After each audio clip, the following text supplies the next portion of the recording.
Hello dear student, आज हमारा topic है यूजीसी नेट पेपर 2 से रिलेटेड पॉलिटिकल साइंस में इंटरनेशनल ऑर्गेनाइजेशंस के बारे में, जो हम यूजीसी नेट जेआरएफ एग्ज़ाम के लिए प्रिपेयर कर रहे हैं। अभी हम प्रीवियस ईयर क्वेश्चन पेपर के क्वेश्चंस लेकर के आए हैं। आई होप वो आपको काफ़ी ज़्यादा बेनिफिशियल लगे और एग्ज़ाम में आपकी हेल्प हो इससे। अगर आप आगे भी यूजीसी नेट जेआरएफ की प्रिपरेशन करना चाहते हैं और बेसिक टू एडवांस लेवल की अंडरस्टैंडिंग डेवलप करना चाहते हैं तो आप चैनल को लाइक, सब्सक्राइब और शेयर ज़रूर करें। So let's begin with our questions. उससे पहले मैं आपको थोड़ा सा इंट्रोडक्शन दूंगी इंटरनेशनल ऑर्गेनाइजेशंस के बारे में, क्या है, किस किस तरह के ऑर्गेनाइजेशंस को हम यहाँ पे स्टडी करने वाले हैं और उसके बाद हम इसमें क्वेश्चंस स्टार्ट करेंगे। जून 2026 के एग्ज़ाम्स स्टार्ट हो चुके हैं। All the very best for your exams. और ये जो सीरीज़ है पॉलिटिकल साइंस की, ये सिर्फ यूजीसी नेट जेआरएफ के लिए इम्पॉर्टेंट नहीं है, बल्कि PhD, assistant professor, TGT, PGT और आरओ जैसे पेपर्स में भी इससे क्वेश्चंस आते हैं। तो आप ये सीरीज़ देख सकते हैं। साथ ही मैं यहाँ पे इन्फॉर्म कर दूँ, मैंने यूजीसी नेट पेपर 1 से related topics already lecture video form में अपलोड कर रखे हैं, जिसमें हमने research aptitude, teaching aptitude, ICT, communication, higher education जैसे टॉपिक्स को कवर किया हुआ है। उन सभी टॉपिक्स पे हमने प्रीवियस ईयर क्वेश्चन पेपर्स को ऑलरेडी अपलोड करके रखा हुआ है। आप प्लेलिस्ट में जा कर के लेक्चर्स देख सकते हैं। So let's begin with our today's topic. अंतर्राष्ट्रीय संगठन, इंटरनेशनल ऑर्गेनाइजेशन। देखिए, अंतर्राष्ट्रीय संगठन में हम कौन कौन से संगठन पढ़ने वाले हैं। पहले देखिए, संयुक्त राष्ट्र संघ, यूएनओ के बारे में पढ़ेंगे, यूनाइटेड नेशंस ऑर्गेनाइजेशन, विश्व स्वास्थ्य संगठन WHO, अंतर्राष्ट्रीय मुद्रा कोष IMF, वर्ल्ड बैंक और WTO। ये विशेष टॉपिक्स हैं जिनके बारे में क्वेश्चंस आते हैं। क्वेश्चंस की फॉर्मेट लगभग कुछ ऐसी रहती है कि कब स्थापित किए गए थे, इनका हेडक्वार्टर कहाँ है, कितने मेंबर्स हैं, इनका मूल कार्य क्या है, ये सारे के सारे टॉपिक्स और इस तरह के क्वेश्चंस आते हैं।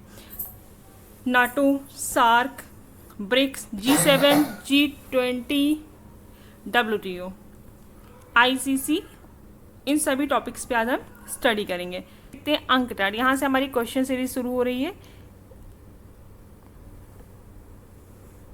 तो हमारा पहला क्वेश्चन क्या है, UNCTAD. United Nations conference on trade and development का मुख्यालय कहाँ स्थित है। इसकी फुल फॉर्म जरूर देखिएगा। United Nations conference on trade and development का हेडक्वार्टर कहाँ स्थित है। A Geneva, B New York, C Rome, D Berlin. तो इसका हेडक्वार्टर है जिनेवा में। ए इज द राइट आंसर। और ये कार्य देखिए, यहाँ पे हम इसका कुछ इंट्रोडक्शन दे रहे हैं। ये विकासशील देशों के लिए व्यापार व विकास नीति पर कार्य करता है। नेक्स्ट क्वेश्चन देखिए, फूड, FAO, इसकी फुल फॉर्म क्या है, फूड एंड एग्रीकल्चरल ऑर्गेनाइजेशन किस वर्ष स्थापित हुआ था। FAO, food and agricultural organisation किस वर्ष स्थापित हुआ था। A 1943, B 1945, C 1948, D 1951। तो फूड एंड एग्रीकल्चरल ऑर्गेनाइजेशन जो है वो 1943 को स्थापित हुआ था। इसकी व्याख्या देख लेते हैं। इसका मुख्य उद्देश्य क्या है FAO का, विश्व में कृषि, खाद्य सुरक्षा और पोषण को बढ़ावा देना। नेक्स्ट क्वेश्चन देखते हैं, UNEP का मुख्यालय कहाँ है। A Paris, B Nairobi, C Geneva, B New York. तो इसका सही उत्तर है B नैरोबी में इसका हेडक्वार्टर है UNEP का। नेक्स्ट क्वेश्चन देखिए, UN की आधिकारिक भाषाओं की संख्या कितनी है। UN का मतलब है यूनाइटेड नेशंस ऑर्गेनाइजेशन, संयुक्त राष्ट्र संघ की आधिकारिक भाषाओं की संख्या कितनी है। A 4, B 5, C 6, D 7। तो इसकी संख्या कितनी है, C 6। 6 भाषाएं जो हैं वो UN की आधिकारिक भाषाएं हैं। हमारा नेक्स्ट क्वेश्चन है, निम्न में से कौन सा संगठन शांति के लिए नोबेल पुरस्कार प्राप्त करता है। शांति के लिए नोबेल प्राइज किस संगठन को मिला है, आइए देखते हैं। A WTO, B NATO, C UN, D सार्क। तो इसका सही उत्तर है C UN United Nations organisation को शांति के लिए नोबेल प्राइज मिला है। नेक्स्ट क्वेश्चन, यूनेस्को विश्व धरोहर सूची में भारत की पहली साइट कौन सी थी?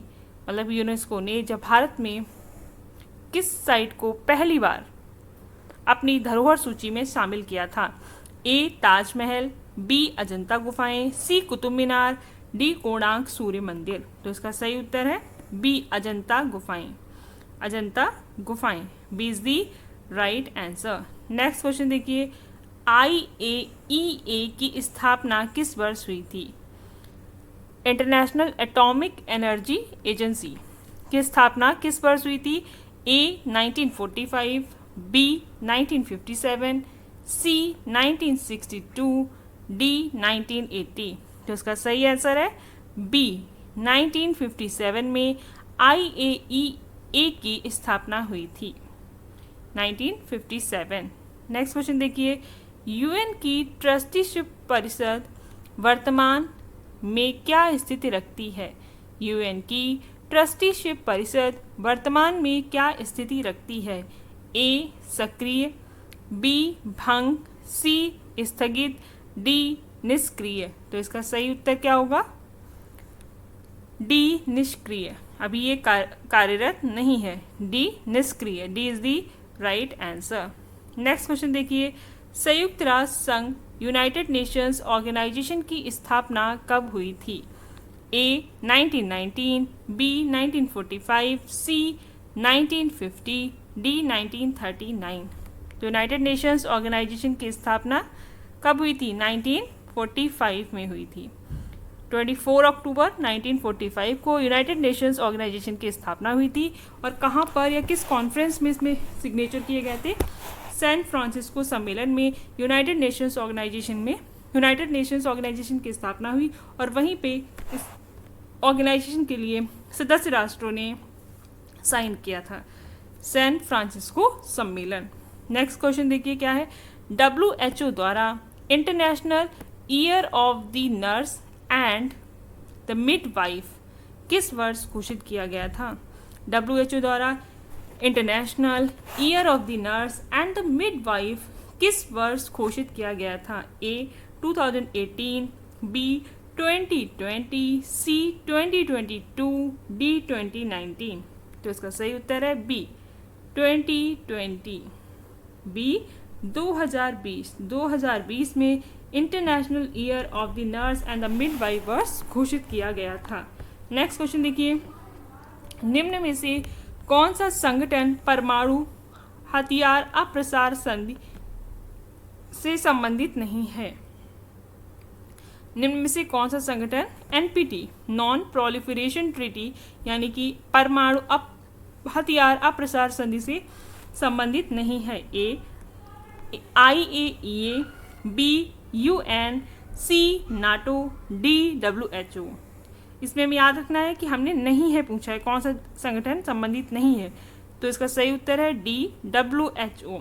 वर्ल्ड हेल्थ ऑर्गेनाइजेशन जो है वो NPT से संबंधित नहीं है, तो इसका सही उत्तर है डी WHO। नेक्स्ट क्वेश्चन देखिए, निम्न में से कौन सा संगठन वैश्विक व्यापार से संबंधित है? निम्न में से कौन सा संगठन वैश्विक व्यापार से संबंधित है? A IMF, B WHO, C WTO, D SAARC। इसका सही उत्तर है सी WTO जो है वो वैश्विक व्यापार से संबंधित है। WTO वर्ल्ड ट्रेड ऑर्गेनाइजेशन, विश्व व्यापार संगठन, ये इसका सही उत्तर है। नेक्स्ट क्वेश्चन देखिए, नाटो की स्थापना किस वर्ष हुई थी? नाटो की फुल फॉर्म हमने भी क्या बताई थी? North Atlantic Treaty Organisation. और ये किस वर्ष स्टेबलाइज हुआ था? कब बनाया गया था? कब स्थापित किया गया? A 1945, B 1951, C 1949, D 1935। इसका सही उत्तर है C 1949। C is the right answer. Next देखिए, विश्व स्वास्थ्य संगठन WHO, विश्व स्वास्थ्य संगठन का हेडक्वार्टर कहाँ स्थित है? A New York, B Paris, C Geneva, D London. तो इसका हेडक्वार्टर जो है वो जिनेवा में स्थित है। World Health Organisation. C is the right answer. Next question देखिए, आईएमएफ का मुख्य उद्देश्य क्या है? आईएमएफ की फुल फॉर्म क्या है? International monetary fund. इसको हिंदी में हम क्या कहते हैं? अंतर्राष्ट्रीय मुद्रा कोष। उद्देश्य क्या है? अब इनके ऑप्शंस देखते हैं। ए स्वास्थ्य नीति निर्माण, बी सैन्य सुरक्षा, सी आर्थिक स्थिरता और वित्तीय सहयोग, डी शिक्षा सुधार। तो आईएमएफ का मुख्य उद्देश्य क्या है? सी आर्थिक स्थिरता और वित्तीय सहयोग। C is the right answer. Next question देखिए, सार्क का मुख्यालय कहाँ स्थित है? सार्क का मुख्यालय कहाँ स्थित है? सार्क की फुल फॉर्म क्या थी? South Asian association for regional corporation. इसका हेडक्वार्टर कहाँ पे है? ए ढाका, बी इस्लामाबाद, सी नई दिल्ली, डी काठमांडू। तो इसका हेडक्वार्टर है डी काठमांडू। और काठमांडू किसकी कैपिटल है? किस देश की कैपिटल है काठमांडू? नेपाल की। इसका मतलब है इसका हेडक्वार्टर कहाँ है? नेपाल में है। D is the right answer. BRICS समूह में कुल कितने देश शामिल हैं? ब्रिक्स समूह में कुल कितने देश शामिल हैं? मैं आपको बताया था कि बहुत ही इजी क्वेश्चन है ये। ब्रिक्स में देखिए, B for Brazil, C R for रूस, I for India, C for China, S for South Africa. तो इसमें कितने समूह शामिल हुए? A 4, B 5, C 6, D 8। इसका सही उत्तर है सी 6। 6 देश ब्रिक्स में शामिल हैं। नेक्स्ट क्वेश्चन देखिए, विश्व बैंक की स्थापना किस सम्मेलन में हुई थी? विश्व बैंक की स्थापना किस सम्मेलन में हुई थी? ए रोम सम्मेलन, बी ब्रिटेन वुड्स सम्मेलन, सी जिनेवा सम्मेलन, डी याल्टा सम्मेलन। तो इसका सही उत्तर है बी ब्रिटेन वुड्स सम्मेलन में विश्व बैंक की स्थापना हुई थी। कहाँ हुई थी? ब्रिटेन वुड्स सम्मेलन में। B is the right answer. Next question देखते हैं, भारत निम्नलिखित में से किस संगठन का सदस्य नहीं है? भारत निम्नलिखित में से किस संगठन का सदस्य नहीं है? A WTO, B SAARC, C ICC, D IMF। तो WTO, सार्क, IMF का मेंबर है। यहाँ पे सही उत्तर हो जाएगा C ICC। C is the right answer. अंतर्राष्ट्रीय आपराधिक न्यायालय में इसका हेडक्वार्टर कहाँ था? हेग, नीदरलैंड में था। निम्नलिखित में से कौन सा संगठन केवल दक्षिण एशियाई देशों से संबंधित है? केवल दक्षिण एशियाई देशों से संबंधित है। A EU, B ASEAN, C SAARC, D AU।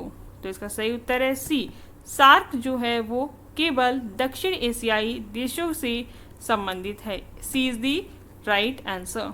हमारा नेक्स्ट क्वेश्चन है, संयुक्त राष्ट्र सुरक्षा परिषद के कितने सदस्य स्थायी हैं? संयुक्त राष्ट्र सुरक्षा परिषद जो जनरल असेंबली है उसमें कितने स्थायी सदस्य होते हैं? ए 3, बी 5, सी 7, डी 6। ए 3, बी 5, सी 7, डी 6। तो इसका सही उत्तर है 5 मेंबर्स। कितने सदस्य हैं स्थायी? 5 सदस्य जो हैं वो स्थायी सदस्य हैं जिनको वीटो पावर प्राप्त है। नेक्स्ट देखिए, विश्व व्यापार संगठन किस वर्ष गठित किया गया था? विश्व व्यापार संगठन का गठन किस वर्ष किया गया था? ए 1945, बी 1991, सी 1995, डी 2000। तो इसका सही उत्तर है सी 1995। सी इज दी राइट आंसर। 1995 में विश्व व्यापार संगठन का गठन हुआ था, 1 जनवरी 1995। और भारत इसका सदस्य कब बना था? 1994 में। अभी सुनने में अजीब लग रहा होगा, इससे पहले ये विश्व व्यापार संगठन को हम किस नाम से इससे पहले जानते थे? गेट के नाम से जाना जाता होगा। इसका मतलब है कि गेट का मेंबर रहा होगा। नेक्स्ट क्वेश्चन देखिए, अंतर्राष्ट्रीय श्रम संगठन ILO का हेडक्वार्टर कहाँ है? International Labour Organization. A Paris, B Geneva, C Rome, D New York. तो इसका सही उत्तर है B Geneva. B is the right answer. International Labour Organization का हेडक्वार्टर जिनेवा में स्थित है। नेक्स्ट क्वेश्चन देखिए, निम्नलिखित में से किस संस्था को ब्रिटेन वुड्स ट्विंस कहा जाता है? काफ़ी अच्छा क्वेश्चन है, ये पेपर में आया हुआ है। ब्रिटेन वुड्स ट्विंस कहा जाता है? ए UN और WTO, बी IMF और IBRD, सी सार्क और आसियान, डी नाटो और WHO। तो इसमें से आप सी और डी तो रिमूव कर सकते हैं। अब हमें देखना है कि किसको ब्रिटेन वुड्स ट्विंस कहा जाता है। ब्रिटेन वुड्स सम्मेलन के दौरान 3 महत्वपूर्ण संगठन बने थे, तो इसका सही उत्तर क्या हो जाएगा आपका? IMF और IBRD। IMF और IBRD B is the right answer. Next question देखिए, संयुक्त राष्ट्र के महासचिव का कार्यकाल कितने वर्षों का होता है? संयुक्त राष्ट्र के महासचिव का कार्यकाल कितने वर्षों का होता है? ए 4 years, बी 5 years, सी 6 years, डी 3 years। तो इसका सही आंसर है बी 5 years। कितने वर्षों का होता है कार्यकाल? 5 साल का होता है। B is the right answer. Next question देखिए, यूनेस्को का मुख्यालय कहाँ स्थित है? यूनेस्को का मुख्यालय कहाँ स्थित है? A Geneva, B Paris, C New York, D London. तो उसका सही उत्तर होगा बी पेरिस। यूनेस्को का जो मुख्यालय है वो पेरिस में स्थित है। B is the right answer. Next question देखिए, G20 सम्मेलन 2023, G20 सम्मेलन 2023 की मेजबानी किस देश ने की थी? कि जितने भी क्वेश्चंस हम आपको करा रहे हैं ये सभी UGC net paper 2 political science के लिए बहुत इंपॉर्टेंट है। मल्टीपल टाइम्स ये क्वेश्चंस रिपीटेड मोड पे पूछे गए हैं, तो आप इनका जितना ज़्यादा हो सके रिवीजन करें, लेक्चर को मल्टीपल टाइम वॉच करें और अपने आप को स्ट्रॉन्ग बनाएं। एक बार ये क्वेश्चंस आप रेडी कर लेंगे तो आपको बार बार इन क्वेश्चंस को देखने की ज़रूरत नहीं है, क्योंकि फैक्चुअल डेटा है जो चेंज नहीं होगा, ऑलमोस्ट सिमिलर ही रहने वाला है। अगर आपको हमारे लेक्चर वीडियोस पसंद आ रहे हैं तो आप चैनल को लाइक, सब्सक्राइब और शेयर ज़रूर करें। हम आगे भी इस तरीके के लेक्चर वीडियोस आपके लिए लाते रहेंगे, जिसमें previous year question papers plus theory, साथ ही साथ टेस्ट सीरीज़ भी ऐड होगी। अभी हमारा क्वेश्चन है, G20 सम्मेलन 2023 की मेज़बानी किस देश ने की थी? A Japan, B Bharat, C America, D Italy. तो इसका सही उत्तर है B Bharat. B Bharat. Next question देखिए, विश्व आर्थिक मंच WEF वर्ल्ड इकोनॉमिक फोरम का वार्षिक सम्मेलन कहाँ आयोजित होता है? ए दावोस, बी जिनेवा, सी ब्रुसेल्स, डी वियना। तो इसका सही उत्तर है ए दावोस में विश्व आर्थिक मंच का वार्षिक सम्मेलन आयोजित होता है। A is the right answer. Next question देखिए, WHO द्वारा घोषित अंतर्राष्ट्रीय स्वास्थ्य आपातकाल पहले किस रोग के लिए लागू किया गया था? WHO द्वारा घोषित अंतर्राष्ट्रीय स्वास्थ्य आपातकाल सबसे पहले किस रोग के लिए घोषित या लागू किया गया था?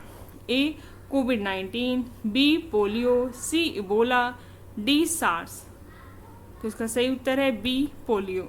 और ये कब लागू हुआ था? 2005 में।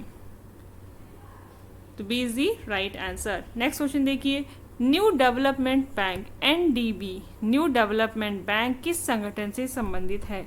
ए EU, B BRICS, C ASEAN, D SAARC. तो इसका सही उत्तर है ब्रिक्स से संबंधित है। न्यू डेवलपमेंट ब्रिक्स से संबंधित है। B is the right answer.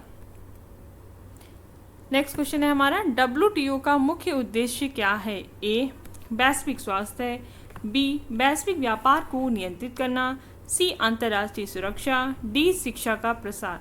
तो इसका सही उत्तर क्या है? बी वैश्विक व्यापार को नियंत्रित करना। आइए व्याख्या देखते हैं। WTO का गठन कब हुआ? 1995 में हुआ। और इसका उद्देश्य क्या है? सदस्य देशों के बीच व्यापार को आसान, निष्पक्ष और मुक्त बनाना, या टैरिफ ट्रेड समझौते और विवाद समाधान में भी सहायता करता है। हमारा नेक्स्ट क्वेश्चन है, IMF का मुख्य कार्य क्या है? इंटरनेशनल मॉनेटरी फंड का मुख्य कार्य क्या है? ए स्वास्थ्य नीति, बी मुद्रा स्थिरता बनाए रखना और आपातकालीन ऋण देना, सी सैन्य सहायता, डी व्यापार को विनियमित करना। तो इसका सही उत्तर है बी मुद्रा स्थिरता बनाए रखना और आपातकालीन ऋण देना। अगर IMF के बारे में कहा जाए तो ये कब बना था? ब्रिटेन वुड्स सम्मेलन के दौरान 1944। इसका मुख्य कार्य क्या है? मुद्रा स्थिरता बनाए रखना और आपातकालीन ऋण देना। तो B is the right answer. देखिए इनका व्याख्या देख लेते हैं यहाँ पे। अंतर्राष्ट्रीय मुद्रा कोष सदस्य देशों को आर्थिक संकट से बाहर निकालने हेतु ऋण प्रदान करता है और वैश्विक मौद्रिक सहयोग बनाए रखने का कार्य करता है। कैसा सहयोग? वैश्विक मौद्रिक सहयोग। नेक्स्ट क्वेश्चन देखते हैं। यूएन के कितने प्रमुख अंग हैं? यूएन के कितने प्रमुख अंग हैं? ए 3, बी 4, सी 5, डी 6। तो इसका सही उत्तर है डी 6। कितने प्रमुख अंग हैं यूनाइटेड नेशंस ऑर्गेनाइजेशन के? D 6। D is the right answer. Option देखिए, इसका एक्सप्लेनेशन देख लेते हैं एक बारी। 6 प्रमुख अंगों के नाम क्या हैं? महासभा, सुरक्षा परिषद, आर्थिक और सामाजिक परिषद, सचिवालय, अंतर्राष्ट्रीय न्यायालय और ट्रस्टीशिप परिषद। ये 6 प्रमुख अंग हैं जो यूनाइटेड नेशंस ऑर्गेनाइजेशन से संबंधित हैं। नेक्स्ट क्वेश्चन देखिए। सार्क का पहला सम्मेलन कहाँ हुआ था? सार्क का पहला सम्मेलन कहाँ हुआ था? ए भारत, बी पाकिस्तान, सी बांग्लादेश, डी नेपाल। पहला सम्मेलन कहाँ हुआ था? सी बांग्लादेश में हुआ था। सी इज दी राइट आंसर। इसका एक्सप्लेनेशन देखते हैं। सार्क की फुल फॉर्म क्या है? South Asian association for regional cooperation. इसका पहला शिखर सम्मेलन 1985 ढाका में हुआ था। इसका उद्देश्य क्या है? दक्षिण एशियाई देशों के बीच सामाजिक और आर्थिक सहयोग बढ़ाना है। तो इसका सही उत्तर है सी। आइए नेक्स्ट क्वेश्चन देखते हैं। हमारा नेक्स्ट क्वेश्चन है, नाटो की मूल संधि किस नाम से जानी जाती है? नाटो की मूल संधि किस नाम से जानी जाती है? ए जिनेवा समझौता, बी ब्रेटन वुड्स समझौता, सी वॉशिंगटन संधि, डी रोम संधि। तो इसका सही उत्तर है सी वॉशिंगटन संधि के नाम से भी जानी जाती है। C is the right answer. NATO की स्थापना कब हुई? 1949 में हुई। वॉशिंगटन संधि के नाम के अंतर्गत हुई। यह एक सैन्य संगठन है जिसमें सामूहिक सुरक्षा की नीति अपनाई जाती है। कलेक्टिव सिक्योरिटी की बात की जाती है इसमें।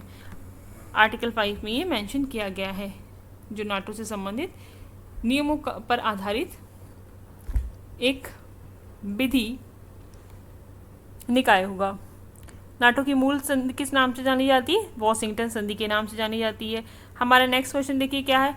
यूनेस्को किस विषय में कार्य करता है? यूनेस्को किस विषय में कार्य करता है? ए शिक्षा, विज्ञान और संस्कृति, बी स्वास्थ्य, सी रक्षा, डी व्यापार। तो इसका सही उत्तर है ए शिक्षा, विज्ञान और संस्कृति। शिक्षा, विज्ञान और संस्कृति, एजुकेशन, कल्चर एंड साइंस। इसका एक्सप्लेनेशन देखते हैं। यूनाइटेड नेशंस एजुकेशन, देखिए यूनेस्को की जो फुल फॉर्म है वो यहाँ पे लिखी गई है, एक बार आप इसे पढ़ लें अच्छे से, कभी कभी पूछ ही जाती है। United Nations Educational, Scientific and Cultural Organization. Very simple and very easy to learn. United Nations Educational, Scientific and Cultural Organization. इनका मुख्य कार्य क्या है? शिक्षा, वैज्ञानिक अनुसंधान, सांस्कृतिक धरोहरों की सुरक्षा आदि पर काम करता है और इसका हेडक्वार्टर पेरिस में है। यूनेस्को का हेडक्वार्टर कहाँ है? पेरिस में है। नेक्स्ट क्वेश्चन देखते हैं। ब्रिक्स का एनडीबी मुख्यालय कहाँ है? NDB New Development Bank. तो ब्रिक्स का एनडीबी हेडक्वार्टर कहाँ है? A New Delhi, B Shanghai, C Brasilia, D Johannesburg. तो एनडीपी का जो हेडक्वार्टर है वो संघाई में है। B is the right answer. New Development Bank BRICS देशों द्वारा स्थापित एक बहुपक्षीय विकास बैंक है। बहुपक्षीय विकास बैंक है जिसका हेडक्वार्टर संघाई चीन में स्थित है। जिसका हेडक्वार्टर संघाई चीन में स्थित है। नेक्स्ट क्वेश्चन देखिए। यूएन के वर्तमान महासचिव कौन है? यूएन के वर्तमान महासचिव कौन है? ये 2024 तक का डेटा दिया गया हुआ, तो देखते हैं। A Ban Ki Moon, B Kofi Annan, C Antonio Guterres, D Kuro Matsuo. तो इसका सही उत्तर है C Antonio Guterres. C is the right answer. पुर्तगाल के पूर्व प्रधानमंत्री एंटोनियो गुतरेस 2017 से संयुक्त राष्ट्र के महासचिव हैं और उनका दूसरा कार्यकाल उन्हें 2022 में मिला था। अब आपको पता है कि यूएन के जो महासचिव होते हैं उनका कार्यकाल 5 वर्ष का होता है। तो आप बताइए वर्तमान में यूएन के महासचिव कौन हैं? कमेंट करके आप हमें बताएं। नेक्स्ट क्वेश्चन देखिए, यूएन की स्थायी सदस्यता प्राप्त 5 देश कौन हैं? 5 देश ऐसे कौन से हैं जिन्होंने यूनाइटेड नेशंस ऑर्गेनाइजेशन की स्थायी सदस्यता प्राप्त है? हमारे ऑप्शंस हैं ए भारत, जर्मनी, जापान, चीन, अमेरिका। दूसरा ऑप्शन है बी अमेरिका, रूस, चीन, France, UK. Option third Japan, रूस, America, Brazil, Germany. Option 4 Bharat, USA, रूस, फ्रांस, कनाडा। तो इसका सही उत्तर है ऑप्शन बी अमेरिका, रूस, चीन, फ्रांस, यूके। अमेरिका, रूस, चीन, France, UK. B is the right answer. ये 5 देश सुरक्षा परिषद के स्थायी सदस्य हैं और उन्हें वीटो पावर प्राप्त है। वीटो पावर इन 5 देशों को प्राप्त है। हमारा नेक्स्ट क्वेश्चन क्या है? यूएनएचआरसी, इसकी फुल फॉर्म देखते हैं। United Nations Human Right Council का मुख्यालय कहाँ है? United Nations Human Rights Council का हेडक्वार्टर कहाँ है?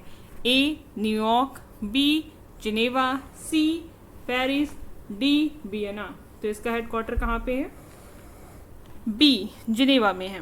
United Nations Human Rights Council का हेडक्वार्टर जिनेवा में है। अब देखिए कार्य क्या करता है, एक्सप्लेनेशन देखते हैं इसका। ये मानवाधिकारों की रक्षा और उल्लंघन की निगरानी करता है। इसका मुख्यालय जिनेवा शहर में है। नेक्स्ट क्वेश्चन देखते हैं, अंतर्राष्ट्रीय न्यायालय कहाँ स्थित है? अंतर्राष्ट्रीय न्यायालय कहाँ स्थित है? A New York, B Geneva, C Hag, D Brussels. अंतर्राष्ट्रीय न्यायालय का मुख्यालय या अंतर्राष्ट्रीय न्यायालय कहाँ स्थित है? तो सही उत्तर है सी हैग, नीदरलैंड। सी हैग, यहाँ अंतर्राष्ट्रीय न्यायालय स्थित है। इसका एक्सप्लेनेशन देखिए, आईसीजे की बात करें तो संयुक्त राष्ट्र का ये प्रमुख न्यायिक अंग है। यह केवल देशों के बीच विवादों पर निर्णय देता है और इसका मुख्यालय है नीदरलैंड में है। हमारा नेक्स्ट क्वेश्चन क्या है? नेक्स्ट क्वेश्चन देखते हैं, आसियान संगठन कितने देशों से मिलकर बना है? आसियान संगठन कितने देशों से मिलकर बना है? ए 5, बी 7, सी 10, डी 15। तो इसका सही उत्तर है सी 10। 10 देशों से मिलकर आसियान संगठन का निर्माण हुआ है। आसियान की फुल फॉर्म क्या है? आइए देखते हैं। Association of south east Asian Nations. Association of south east Asian Nations. इसमें 10 सदस्य देश हैं। कितने सदस्य देश हैं? 10। कौन कौन से हैं एक बार नज़र दौड़ाते हैं।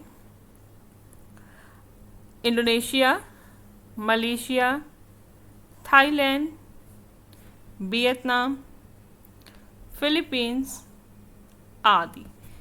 इसका उद्देश्य क्या है? क्षेत्रीय सहयोग और आर्थिक विकास। इनका उद्देश्य क्या है? क्षेत्रीय सहयोग और आर्थिक विकास।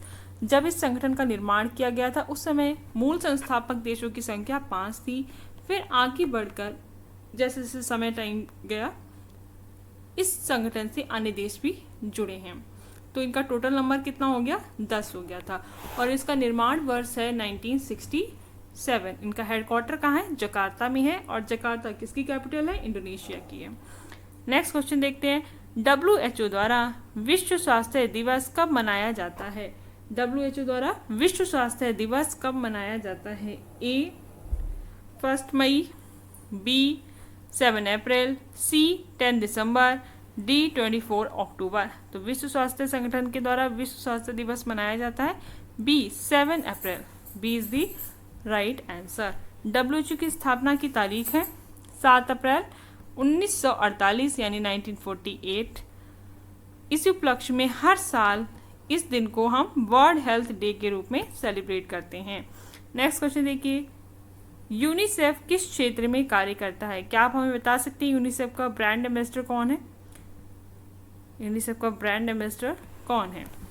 यूनिसेफ किस क्षेत्र में कार्य करता है? ए सैन्य सहयोग, बी जलवायु परिवर्तन, सी बच्चों के अधिकार और कल्याण, डी व्यापार समझौते। तो इसका सही उत्तर है सी, बच्चों के अधिकार और कल्याण। बच्चों के अधिकार और कल्याण के क्षेत्र में यूनिसेफ कार्यरत है। C is the right answer. UNICEF की फुल फॉर्म क्या है? United Nations Children's Fund. और ये बच्चों के स्वास्थ्य, शिक्षा और पोषण अधिकारों के लिए कार्य करता है। इसका मुख्यालय, इसका हेडक्वार्टर कहाँ है? न्यूयॉर्क सिटी में है। नेक्स्ट क्वेश्चन देखते हैं। G7 समूह में निम्न में से कौन सा देश शामिल नहीं है? G7 समूह में कौन सा देश शामिल नहीं है? A America, B Japan, C Bharat, D Germany. तो इसका सही उत्तर है सी भारत। भारत जो है G7 देशों में शामिल नहीं है। C is the right answer. G7 विश्व की 7 प्रमुख विकसित अर्थव्यवस्थाओं का समूह है। इसमें भारत शामिल नहीं है। इनके सदस्य देश कौन कौन से हैं? America, UK, France, Germany, Italy, Canada, Japan. America, UK, France, Germany, Italy, Canada, Japan इसके 7 प्रमुख सदस्य देश रहे हैं, लेकिन भारत इसका हिस्सा नहीं है। नेक्स्ट क्वेश्चन देखिए। इंटरनेशनल लेबर ऑर्गेनाइजेशन की स्थापना कब हुई थी? ए 1919, बी 1945, सी 1951, डी 1960। तो इसका सही आंसर है ए 1919। ए 1919। इसकी व्याख्या देखते ही वर्साई संधि के बाद इसका गठन हुआ था और यह श्रमिकों के अधिकारों, कार्यस्थल की सुरक्षा और सामाजिक न्याय को बढ़ावा देने के लिए कार्य करता है। यूएनडीपी का कार्य क्या है? हमारा नेक्स्ट क्वेश्चन है, यूएनडीपी का कार्य क्या है? ए पर्यावरण संरक्षण, बी रक्षा नीति, सी सतत विकास और गरीबी उन्मूलन, डी व्यापार नीति निर्माण। इसका सही आंसर है सी सतत विकास। ये सस्टेनेबल डेवलपमेंट और गरीबी उन्मूलन पर कार्य करता है। C is the right answer. इसका एक्सप्लेनेशन देखते हैं। यूनाइटेड नेशंस डेवलपमेंट प्रोग्राम इसकी फुल फॉर्म है। यह दुनिया भर में गरीबी, शिक्षा, पर्यावरण और शासन पर काम करता है या मानव विकास सूचकांक भी जारी करता है। हम आपको इससे पहले ह्यूमन डेवलपमेंट इंडेक्स के बारे में पढ़ा चुके हैं। तो जो ह्यूमन डेवलपमेंट इंडेक्स है जो जारी किया जाता है वो किस संस्था के द्वारा जारी किया जाता है? यूएनडीपी के द्वारा जारी किया जाता है। नेक्स्ट क्वेश्चन देखिए। भारत निम्नलिखित में से किस संगठन का संस्थापक सदस्य है? ए ईयू, बी डब्ल्यूटीओ, सी ब्रिक्स, डी सार्क। तो इसका सही उत्तर है डी सार्क जो है वो भारत से संबंधित है, या भारत जो है वो सार्क देश का संस्थापक, सार्क संगठन का संस्थापक सदस्य है। इसका सही उत्तर है सार्क। सार्क की फुल फॉर्म बताइए? South Asian association for regional corporation. और ये कब इसका गठन हुआ था? 1985 में हुआ था। कहाँ हुआ था? ढाका में हुआ था। इसका हेडक्वार्टर कहाँ है? काठमांडू में है। काठमांडू किसकी कैपिटल है? नेपाल की है। यह संगठन दक्षिण एशिया के 8 देशों का क्षेत्रीय समूह है। इसके 8 प्रमुख देश कौन कौन से हैं? भारत, पाकिस्तान, अफगानिस्तान, नेपाल, भूटान, बांग्लादेश और मालदीव, श्रीलंका। जो 8वां जो सदस्य देश बना है वो कौन सा था? अफगानिस्तान था। 2007 में इसका सदस्य देश बना था। नेक्स्ट क्वेश्चन देखते हैं। G20 समूह में कुल कितने सदस्य हैं? G20 समूह में कुल कितने सदस्य हैं? A 10, B 15, C 20, D 21। तो G20 में नाम से ही पता है हमें, ग्रुप ऑफ 20 कंट्रीज। सदस्य देश कितने हैं? 20 हैं। और इनका एक्सप्लेनेशन देखते हैं। इसमें 19 कंट्रीज और एक ग्रुप शामिल है। वो कौन सा संघ हो गया? यूरोपीय संघ, EU शामिल है। यह वैश्विक आर्थिक नीति पर केंद्रित है। वैश्विक आर्थिक नीति पर केंद्रित है। नेक्स्ट क्वेश्चन देखिए। ब्लू हेलमेट किस संगठन से जुड़ा शब्द है? ब्लू हेलमेट किस संगठन से जुड़ा शब्द है? A NATO, B WHO, C UN peace keeping forces, D WTO। तो इसका सही उत्तर है C UN peace keeping forces. UN peace keeping forces. C is the right answer. संयुक्त राष्ट्र की शांति सेना को क्या कहकर बोला जाता है? ब्लू हेलमेट बोला जाता है या ब्लू बैरेट्स कहा जाता है, क्योंकि ये नीले रंग की टोपी पहनते हैं। ये बल संघर्ष वाले क्षेत्रों में शांति स्थापना में मदद करते हैं। जहाँ पर संघर्ष हो रहा होता है वहाँ पर इनको भेजा जाता है और ये शांति स्थापित करने का कार्य करते हैं। और इनको ब्लू हेलमेट इसलिए कहा जाता है क्योंकि ये नीले रंग की टोपी पहनती हैं। इनका मुख्य कार्य क्या है? संघर्ष वाले क्षेत्रों में जाकर शांति स्थापित करना। और United Nations piece keeping forces से ये संबंधित हैं। नेक्स्ट क्वेश्चन देखिए, IAEA इसकी फुल फॉर्म क्या है? International atomic energy agency. इनका कर्तव्य क्या है? IAEA का मुख्य कर्तव्य क्या है? ए, परमाणु ऊर्जा की शांति हेतु उपयोग को प्रोत्साहित करना। तो अभी जो हम आपके लिए लेक्चर वीडियो लेकर आए हैं, ये सारे lecture videos previous year question paper से रिलेटेड है। और अभी हमने जून 2025 को ध्यान में रखते हुए ये लेक्चर वीडियोस तैयार किए हैं। आई होप आपको लेक्चर वीडियोस पसंद आ रहे हैं और आपके काम भी आ रहे हैं। तो आप चैनल को लाइक, सब्सक्राइब और शेयर जरूर करें और चैनल से कनेक्टेड रहें। हम आगे भी इसी तरीके के लेक्चर वीडियोस आपके लिए लाते रहेंगे। हमारा पहला ऑप्शन है ए, परमाणु ऊर्जा की शांति हेतु उपयोग को प्रोत्साहित करना। बी, रासायनिक हथियारों पर निगरानी। सी, जैविक आयुधों का विनियमन। डी, अंतरिक्ष अनुसंधान। तो इसका सही उत्तर है ए, परमाणु ऊर्जा की शांति हेतु उपयोग को प्रोत्साहित करना इज द राइट आंसर। परमाणु ऊर्जा की शांति हेतु उपयोग को प्रोत्साहित करना। नेक्स्ट क्वेश्चन देखिए, UNHCR इनकी फुल फॉर्म जरूर एक बार पढ़ें। United Nations High Commissioner for refugees. United Nations High Commissioner for refugees का मुख्य उद्देश्य क्या है? ए, खाद्य आपूर्ति। बी, शरणार्थियों का संरक्षण। सी, वैश्विक स्वास्थ्य। डी, आर्थिक नीति निर्माण। तो इसका सही उत्तर है बी, शरणार्थियों का संरक्षण। B is the right answer. United Nations High Commissioner for Refugees इनका मुख्य उद्देश्य है शरणार्थियों का संरक्षण। इसका एक्सप्लेनेशन देखते हैं कि UNHCR दुनिया भर के शरणार्थियों को आवास, रहने की जगह, भोजन, कानूनी सहायता आदि प्रदान करता है और निर्वासितों के अधिकारों की रक्षा की मांग करता है। नेक्स्ट क्वेश्चन देखिए, ICAO International Civil Aviation Organization का हेडक्वार्टर कहाँ है? इंटरनेशनल सिविल एविएशन ऑर्गेनाइजेशन का हेडक्वार्टर कहाँ है? A, Montreal. B, Geneva. C, Delhi. D, Vienna. तो इसका सही उत्तर है A, Montreal. A is the right answer. ICAO का हेडक्वार्टर कनाडा के मॉन्ट्रियल में स्थित है। ये इंपॉर्टेंट डेटा है, इसको जरूर याद करें। और यह अंतर्राष्ट्रीय हवाई यातायात मानकों के निर्धारण से संबंधित है। नेक्स्ट क्वेश्चन देखिए, IPCC इसकी फुल फॉर्म देखते हैं पहले। Inter governmental panel on climate change किस उद्देश्य से गठित किया गया है? IPCC किस उद्देश्य से गठित किया गया है? ए, परमाणु सुरक्षा। बी, भू राजनीति अध्ययन। सी, जलवायु परिवर्तन पर वैज्ञानिक मूल्यांकन। डी, अंतर्राष्ट्रीय व्यापार विश्लेषण। इसका सही उत्तर है सी, जलवायु परिवर्तन पर वैज्ञानिक मूल्यांकन। सी इज द राइट आंसर। इसकी व्याख्या देखते हैं। यह संयुक्त राष्ट्र और विश्व मौसम विज्ञान संगठन ने 1988 में गठित किया। इसका काम क्या है? जलवायु विज्ञान पर रिपोर्ट जारी करना। नेक्स्ट क्वेश्चन देखिए, CITES साइट्स इसकी फुल फॉर्म पहले देखते हैं।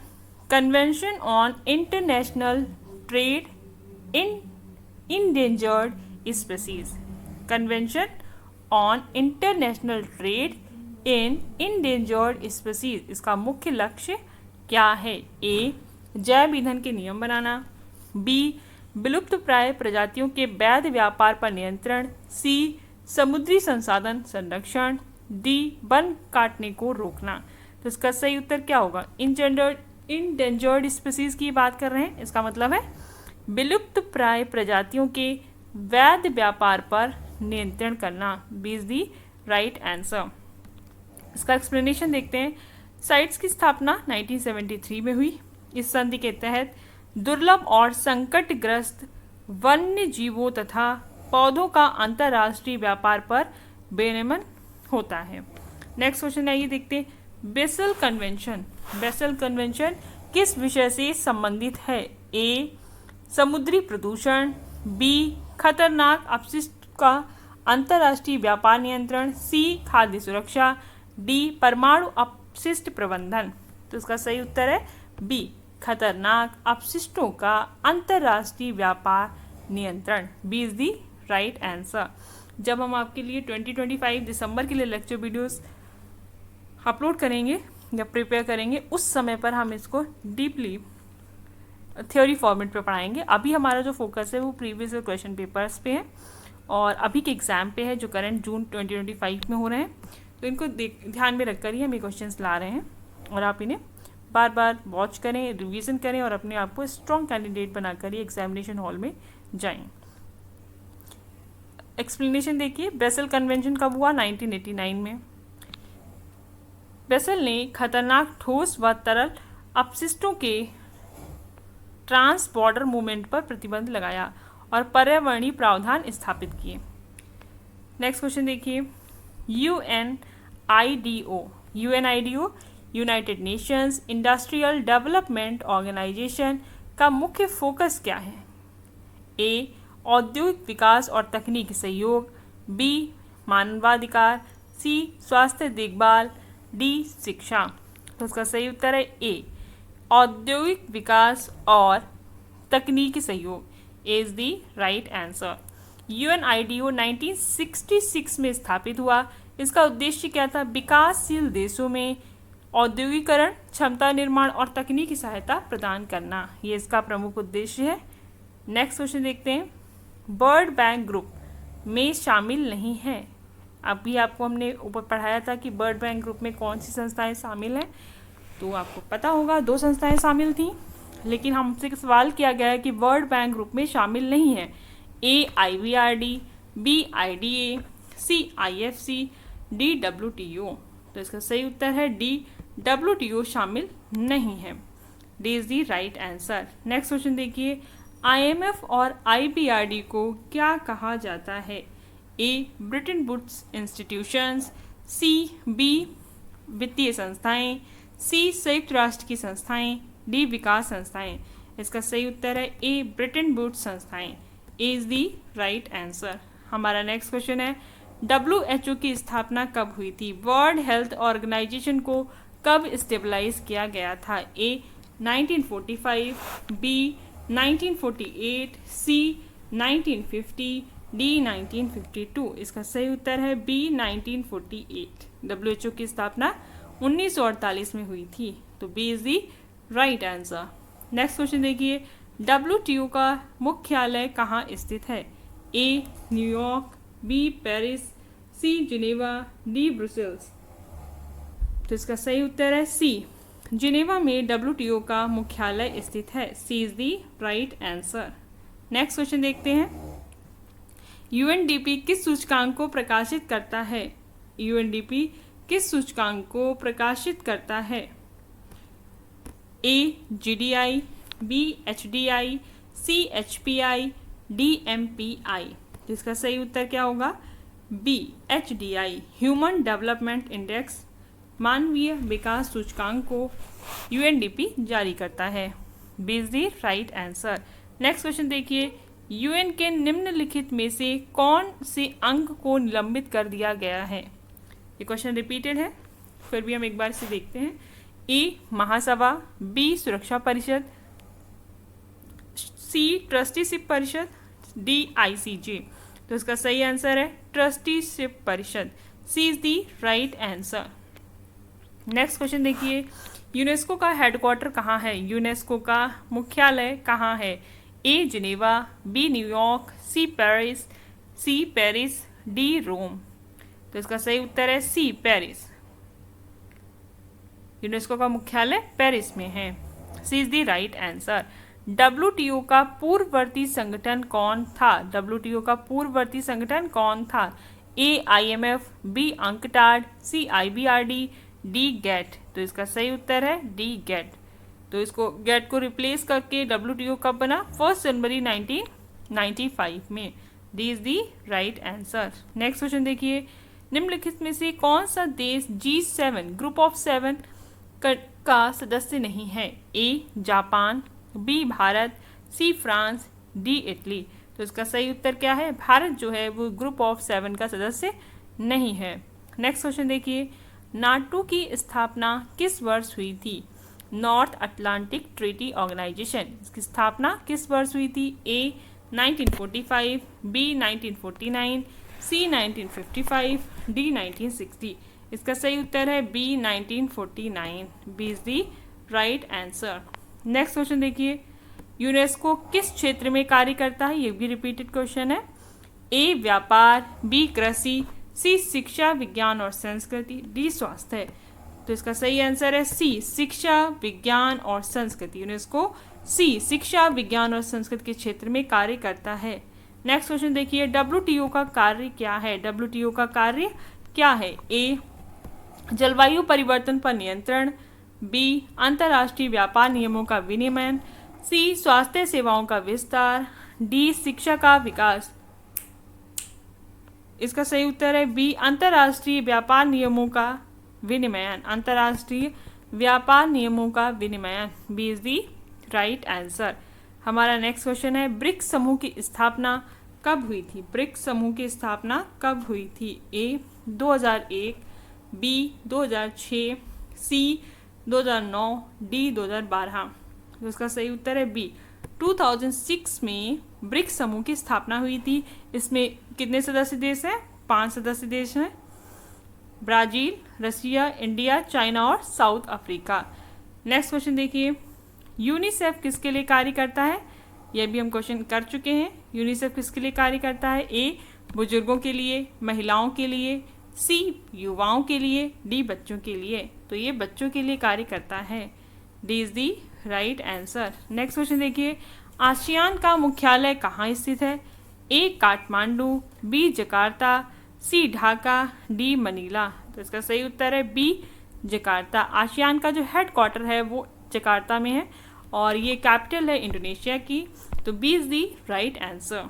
नेक्स्ट क्वेश्चन देखिए, G20 में कितने देश शामिल हैं?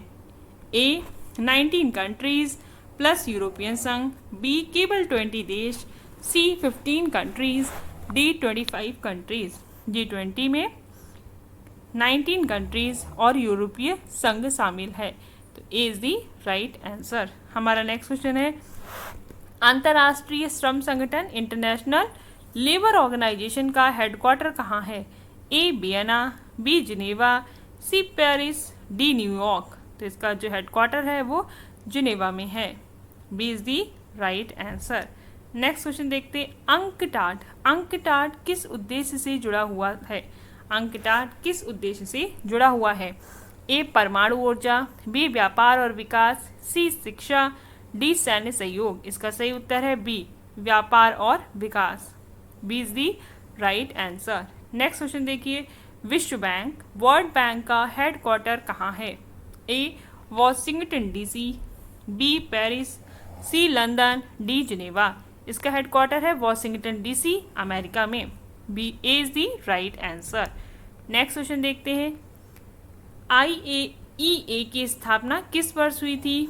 1950, 1957, बी सी 1965, डी 1972। तो इसका ये रिपीटेड क्वेश्चन है, इसे पहले भी कराया जा चुका है, आप खुद अटेम्प्ट करें, इसे बेटर रहेगा। नेक्स्ट क्वेश्चन देखिए, निम्नलिखित में से कौन सा संगठन वन बेल्ट वन रोड परियोजना से संबंधित है? ए आसियान, बी WTO, सी चीन, डी ब्रिक्स। तो इसका सही उत्तर है सी चाइना। चीन जो है वो वन बेल्ट वन रोड परियोजना से संबंधित है। आसियान, WTO और ब्रिक्स इससे संबंधित नहीं है। नेक्स्ट क्वेश्चन देखिए, UNFCCC का मुख्य उद्देश्य क्या है? ए शिक्षा सुधार, बी परमाणु ऊर्जा, सी जलवायु परिवर्तन से निपटना, डी सांस्कृतिक संरक्षण। तो इसका सही उत्तर क्या है? सी जलवायु परिवर्तन से निपटना। सी इज दी राइट आंसर। हमारा नेक्स्ट क्वेश्चन है, यूनेस्को द्वारा विश्व धरोहर स्थल की सूची कब शुरू की गई थी? A 1965, B 1972, C 1980, D 1990। तो इसका सही उत्तर है B 1972। B is the right answer. Next question देखिए, ICJ International Court of Justice के न्यायाधीश का कार्यकाल कितना होता है? इंटरनेशनल अंतर्राष्ट्रीय न्यायालय के न्यायाधीशों का कार्यकाल कितने वर्षों का होता है? ऑप्शंस देखते हैं। A 4 year, B 5 year, C 6 years, D 9 years. तो इसका सही उत्तर क्या है? D 9 years. D is the right answer. और नंबर ऑफ जजेस कितने हैं?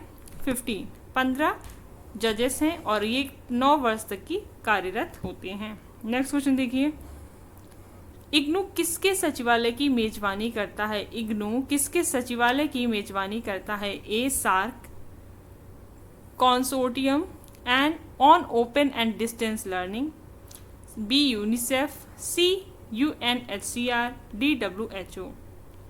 तो इसका सही उत्तर है A.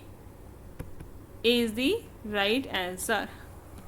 SAARC Consortium on Open and Distance Learning, इसकी फुल फॉर्म भी देख लिया आपने और ये जो शॉर्ट फॉर्म बनाई है SACODIL, इसको भी रीड कर लें। ए इज द राइट आंसर। अब उन्होंने कहा कि SACODIL का सचिवालय इग्नू दिल्ली में है और इसे प्रारंभिक सहायता यूनेस्को द्वारा दी गई थी। हमारा नेक्स्ट क्वेश्चन है, निम्नलिखित में से कौन सा संगठन चाइनीज 1+6 राउंड टेबल में शामिल नहीं है? चाइना की 1+6 राउंड टेबल में शामिल नहीं है। A world bank, B IMF, C WTO, D new Development Bank. तो इसका सही आंसर है डी, न्यू डेवलपमेंट बैंक इसमें शामिल नहीं है। D is the right answer. Next question देखिए, संयुक्त राष्ट्र का प्रथम महासचिव कौन था? संयुक्त राष्ट्र का प्रथम महासचिव कौन था? ए ट्राइगबेली, या कहीं कहीं इनको ट्रिगबेली भी लिखा हुआ है, बी डैग हैमरशोल्ड, सी कुर्ट वॉल्डहाइम, डी बुतरस खाली। तो इसका सही उत्तर होगा ए ट्राइगबेली। ये यूनाइटेड नेशंस ऑर्गेनाइजेशन के पहले महासचिव थे। इनका कार्यकाल था 1946 to 1952 और ये नॉर्वे से संबंधित थे।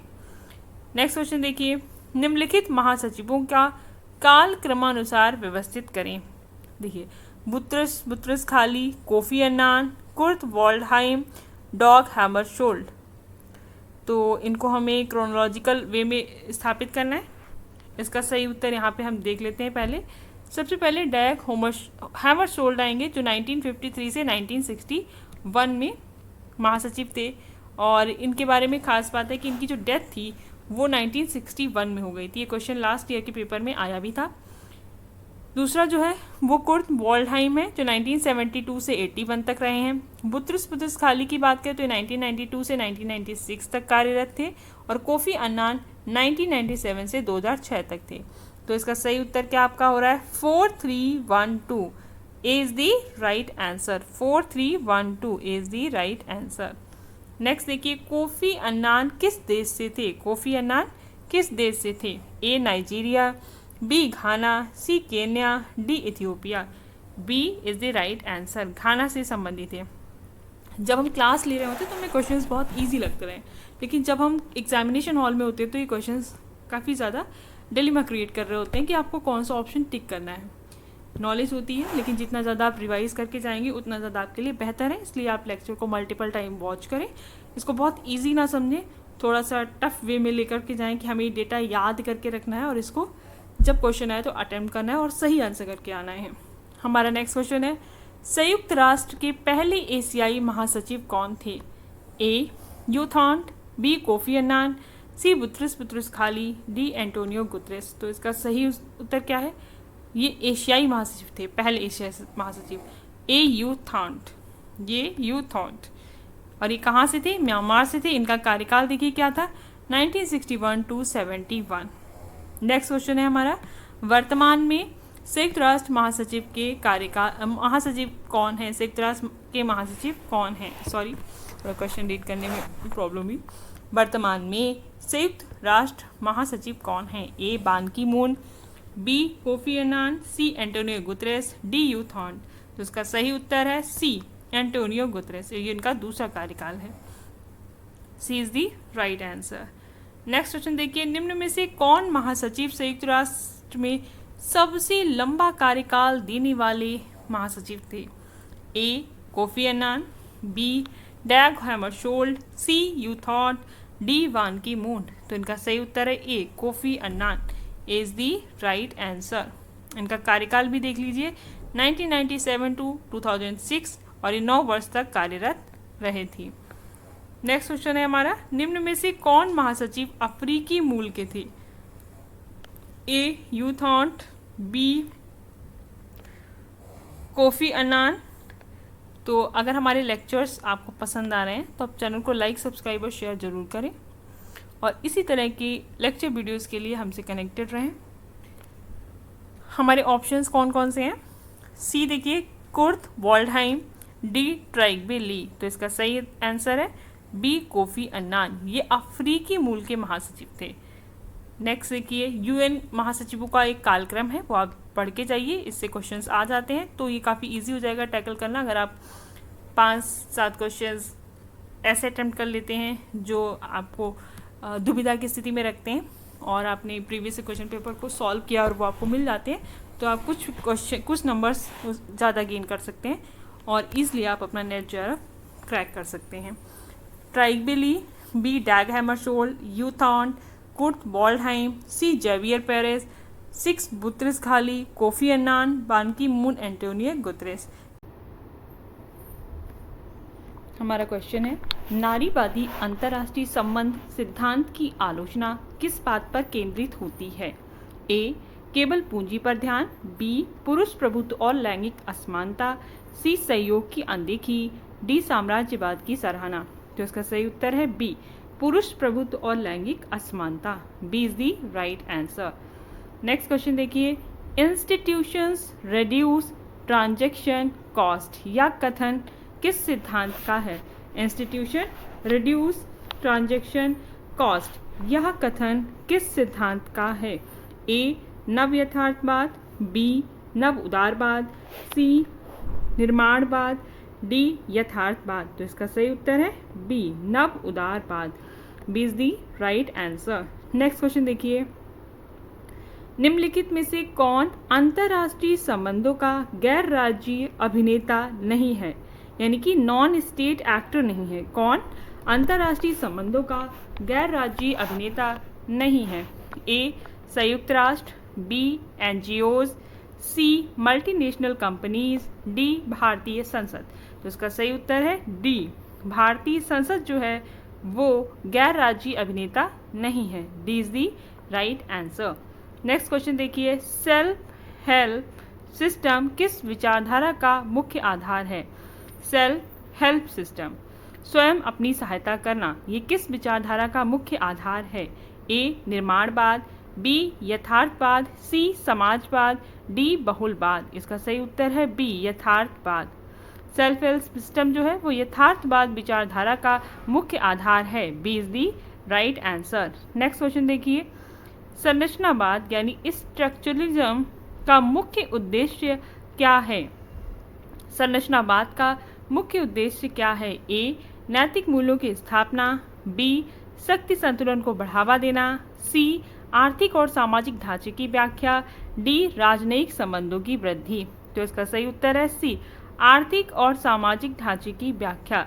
आर्थिक और सामाजिक ढांचे की व्याख्या ये संरचनावाद का मुख्य उद्देश्य है। C is the right answer. Next question देखिए, states act in an anarchic international system.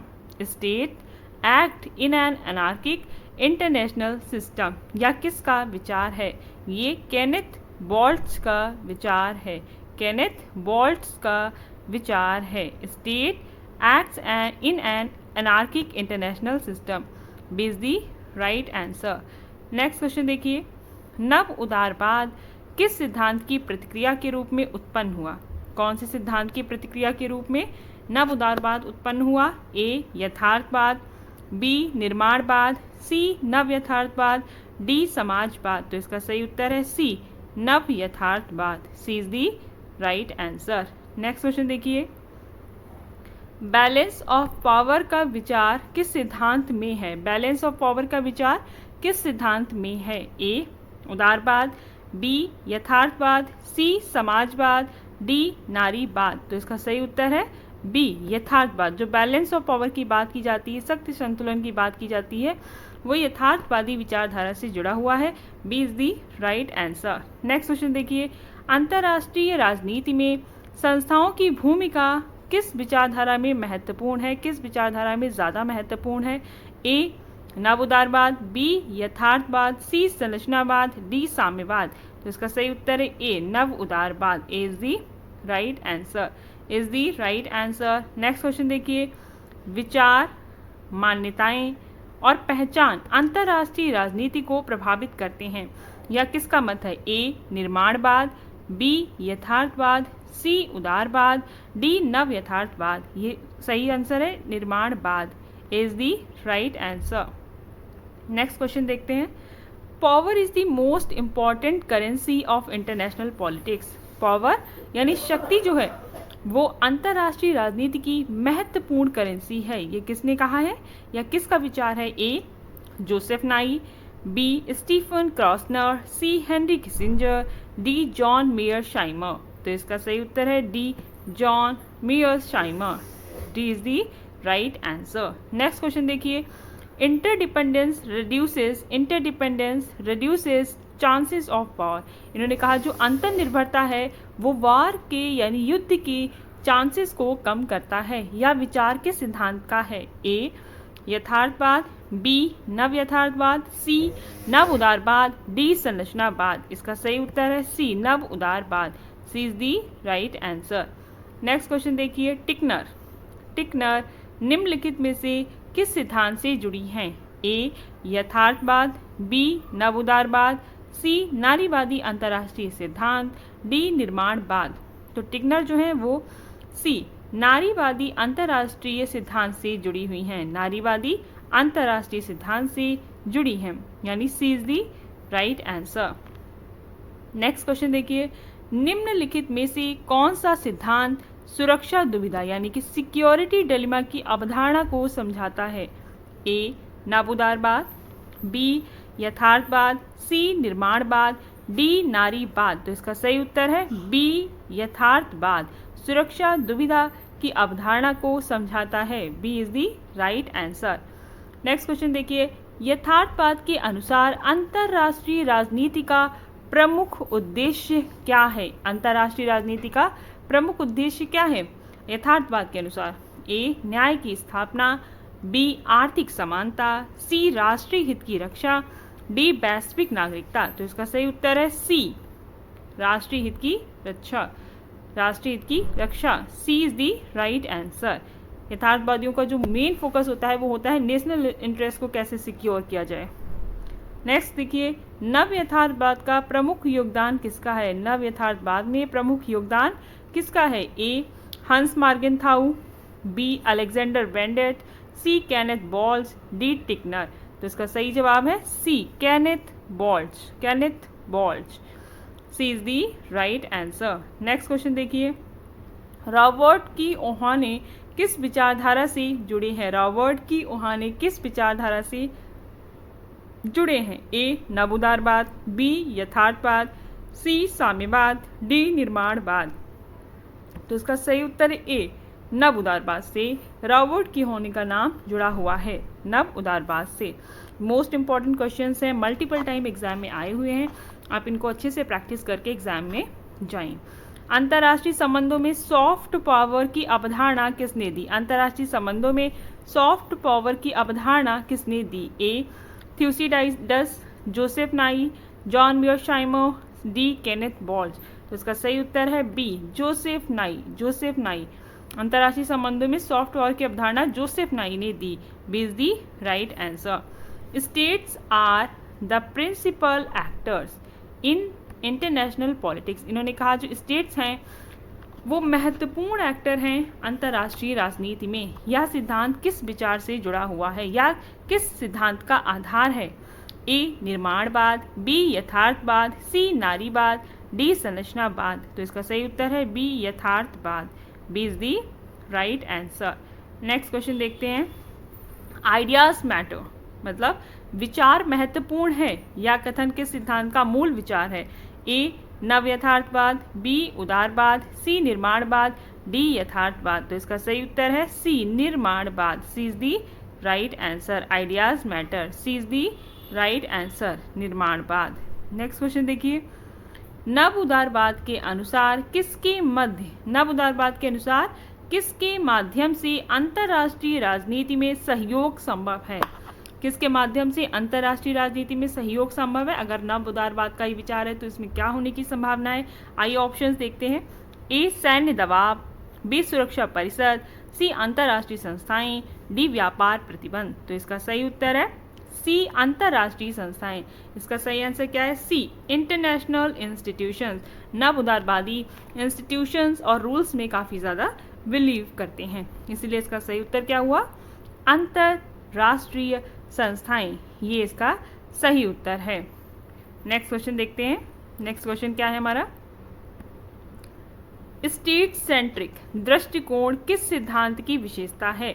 A बहुलवाद, B यथार्थवाद, C निर्माणवाद, D नारीवाद। तो इसका सही उत्तर है बी यथार्थवाद। स्टेट सेंट्रिक जो सिद्धांत है वो यथार्थवाद से जुड़ा हुआ है। B is the right answer. Tickner ने किसका नारीवादी आलोचना किया था? ए हंस मार्गेंथाउ का यथार्थवाद, बी बेंडेट का निर्माणवाद, सी कीहोने का नव उदारवाद, डी थ्यूसिडाइडस का युद्ध सिद्धांत। तो इसका सही उत्तर होगा ए हंस मार्गेंथाउ का यथार्थवाद। हंस मार्गेंथाउ का यथार्थवाद। C is the A is the right answer. नारीवादी आलोचना हंस मार्गेंथाउ के यथार्थवाद की करते हैं। नेक्स्ट क्वेश्चन, सिक्योरिटी डिलेमा की स्थिति कब उत्पन्न होती है? सुरक्षा दुविधा की स्थिति कब उत्पन्न होती है? ए जब राज्य सहयोग करते हैं, बी जब राज्य परमाणु ऊर्जा अपनाते हैं, सी जब राज्य अपनी सुरक्षा के लिए तैयारियां करते हैं जिससे अन्य राज्य असुरक्षित महसूस करते हैं, जब राज्य विदेशी निवेश को बढ़ाते हैं। तो इसका सही उत्तर होगा कि जब राज्य अपनी सुरक्षा के लिए तैयारियां करते हैं जिससे अन्य राज्य असुरक्षित महसूस करते हैं, इसे हम सुरक्षा दुविधा कहते हैं। क्या कहते हैं? सिक्योरिटी डिलेमा कहते हैं। C is the right answer. Next question देखिए, अराजकता की स्थिति में राज्य किस सिद्धांत के अनुसार स्वयं की सुरक्षा स्वयं करते हैं? अराजकता की स्थिति में राज्य किस सिद्धांत के अनुसार स्वयं की रक्षा स्वयं करते हैं? अभी हमने पढ़ा था ना सेल्फ हेल्प, तो वो किस में था? यथार्थवाद में। तो इसका भी सही उत्तर क्या होगा? यथार्थवाद है। इसका सही उत्तर क्या है? यथार्थवाद, realistic theory, realism. Next question पढ़िए, थ्यूसिडाइसिस का पेलोपोनेशियन युद्ध पर विश्लेषण किस सिद्धांत की शुरुआत मानी जाती है? ए नव उदारवाद, बी यथार्थवाद, सी समाजवाद, डी संरचनावाद। इसका सही उत्तर है बी यथार्थवाद। यथार्थवाद, B is the right answer. Thucydides का पेलोपोनेशियन युद्ध जो है वो यथार्थवाद की शुरुआत माना जाता है कि रियलिस्टिक थ्योरी जो दी है वो इनसे ही शुरू हो रही है। B is the right answer. Next question देखिए, नव उदारवादी कौन सा विचार प्रस्तुत करते हैं? ए शक्ति ही सब कुछ है, बी सहयोग केवल असंभव है, सी संस्थाएं सहयोग को संभव बनाती हैं, डी युद्ध ही एकमात्र उपाय है। तो नव उदारवादी कहते हैं C is the right answer, संस्थाएं सहयोग को संभव बनाती हैं, ये नव उदारवादियों का मानना है। C is the right answer. Next question देखिए, आदर्शवाद की अवधारणा किस विचारधारा के विरोध में आई थी? आदर्शवाद की अवधारणा किस विचारधारा के विरोध में आई थी? ए यथार्थवाद, बी नव उदारवाद, सी निर्माणवाद, डी नव यथार्थवाद। इसका सही उत्तर है ए यथार्थवाद। A is the right answer.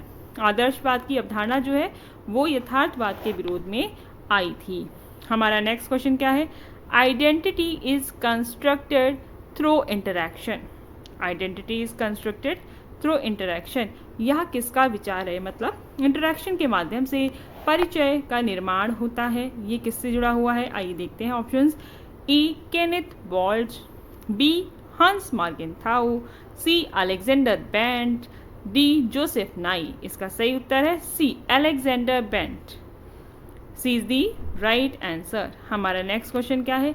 Power is not only material, शक्ति केवल पदार्थ नहीं है बट ऑल्सो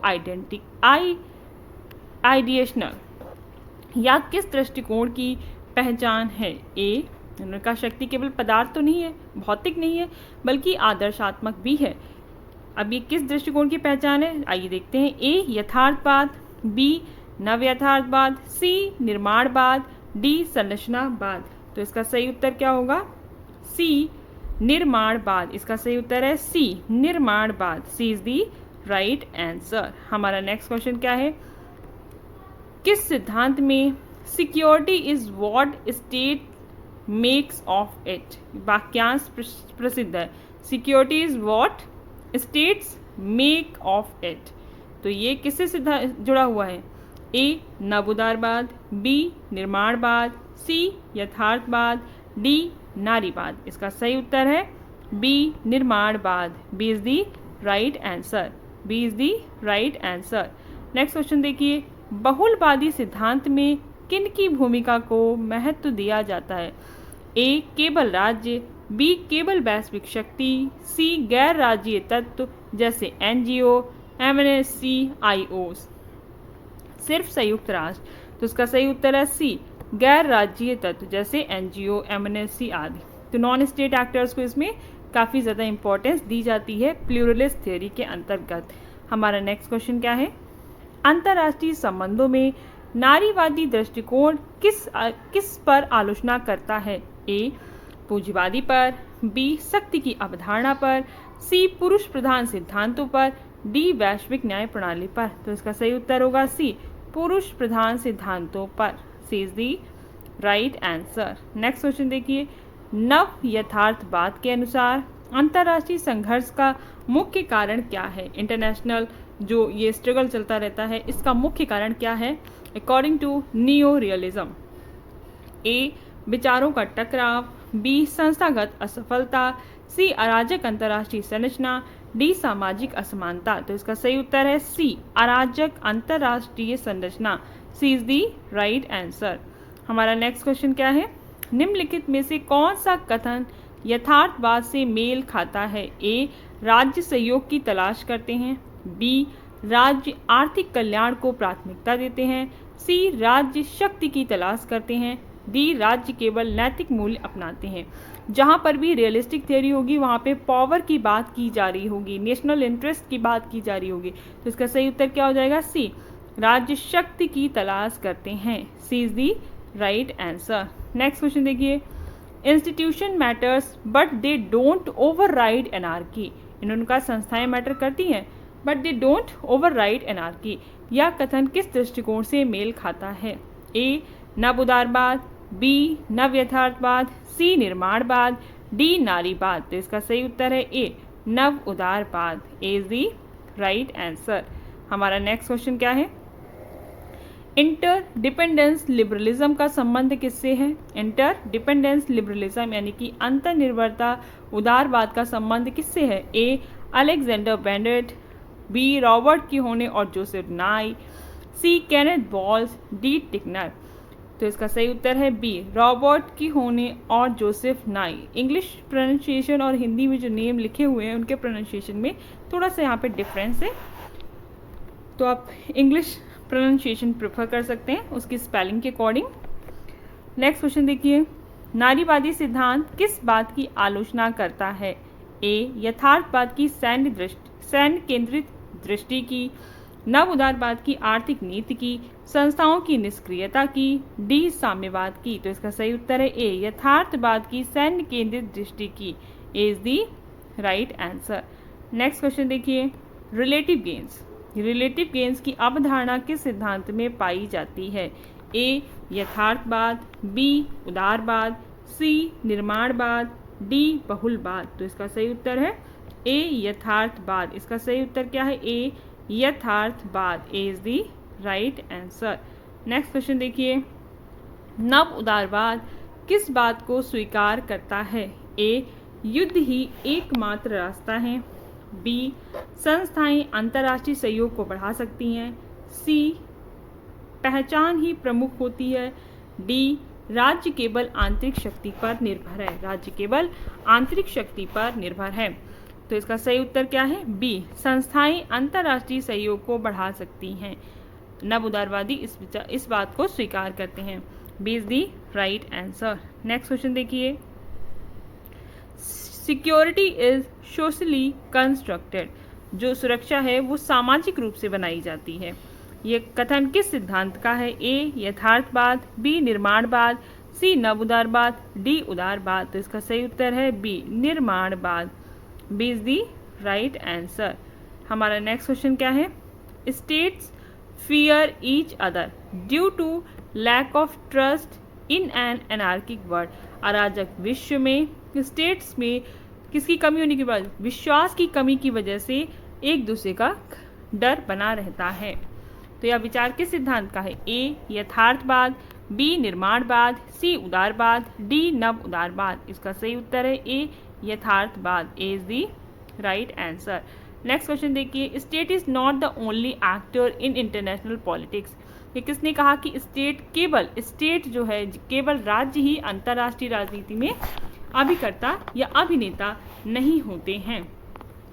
ए यथार्थवाद, बी नव यथार्थवाद, सी बहुलवाद, डी साम्यवाद। तो इसका सही उत्तर है सी बहुलवाद। जो प्लूरलिस्टिक थ्योरी है वो नॉन स्टेट एक्टर्स को इम्पोर्टेंट देती है, केवल स्टेट की बात नहीं करती है।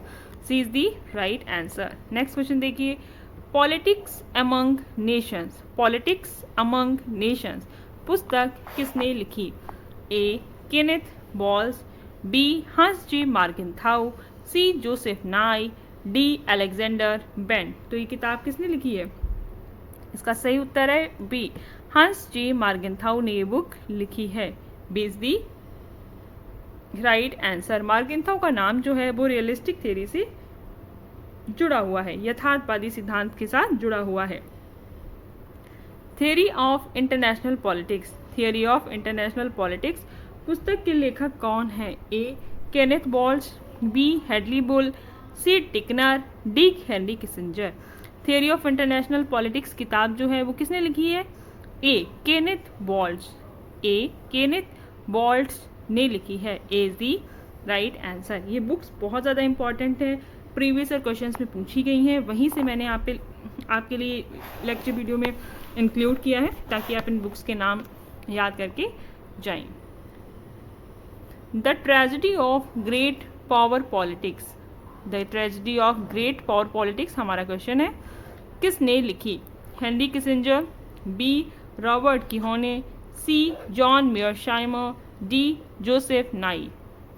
तो इसका सही उत्तर है सी जॉन शाइमर।